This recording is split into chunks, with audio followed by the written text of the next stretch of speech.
Morning everyone. रिसेंटलीच आम्ही आमच्या new घरामध्ये शिफ्ट केलेलं आहे. सो ज्याची हाऊस वॉर्मिंग सेरेमनी आहे त्याच्यासाठी आम्हाला खूप काही शॉपिंग करायची होती आणि गिफ्ट्सही परचेस करायचे होते.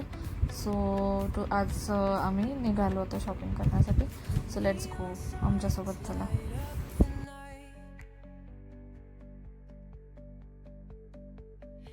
आम्ही लक्ष्मी रोडच्या एरियामध्ये गेलो होतो. तिकडे जयहिंद म्हणून एक शॉप आहे. So it is a multi complex shop जिथे ऑलमोस्ट ट्रेडिशनल मेन्सवेअरचं सगळं काही कलेक्शन भेटतं, from accessories to clothes. So तिथे आम्ही युजली नेहमी प्रत्येक फंक्शनच्या वेळेस जातो. So this time also we choose it. आणि तिकडे आम्हाला पूजा वगैरे होती. सो आम्हाला ट्रेडिशनल कपडे घ्यायचे होते. आय मीन रंजितला बेसिकली त्याची शॉपिंग होती. सो त्यांनी सिलेक्ट वगैरे केले, ट्रायल वगैरे करून सगळे घेतले. देन त्याला फॉर्मल्स पण घ्यायचे होते डेली वेअरसाठी. So we took those also. अशा प्रकारे त्याने खूप सारी शॉपिंग केली, अगदी म्हणू शकतो. खूप दिवसानंतर त्याला असा वेळ भेटलेला शॉपिंगसाठी. देन भूक खूप लागलेली आम्हाला आणि ऊनही होता आणि आंब्याचा सीझन स्टार्ट झाला, बट आम्ही खाल्ला नव्हता अजून आंबा.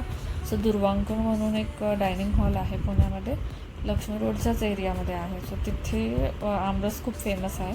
इवन त्यांची थाली पण खूप फेमस आहे. महाराष्ट्रीयन टिपिकल थाली होती. त्याच्यामध्ये आमरस, पुरी, बटाट्याची भाजी, श्रीखंड प्लस उकडीचा मोदक असं सगळं मेन्यू होता, एकदम छान. सो एकदम मन तृप्त झालं पहिला आमरस वगैरे खाऊन. तर मस्त आम्ही भरपेट खाल्लं. त्यानंतर आम्हाला जे मेन हाऊस वॉर्मिंग सेरेमनीसाठी जे काय आम्हाला रिटर्न गिफ्ट्स वगैरे घ्यायचे होते तिथपर्यंत तर आम्ही पोहोचलोच नाही, कारण इतकं ऊन होतं आणि इतकं खूप खाल्लं होतं ते आम्ही खूप कंटाळलो आणि आम्ही घरी आलो. सो अशा प्रकारे आम्ही डे स्पेंड केला, कामही केले आणि एन्जॉय पण केलं. सो जर व्लॉग आवडला असेल, व्हिडिओ आवडला असेल तर लाईक करा आणि तुम्ही चॅनलला माझं सबस्क्राईब केलं नसेल तर सबस्क्राईब करा. Thank you so much for watching.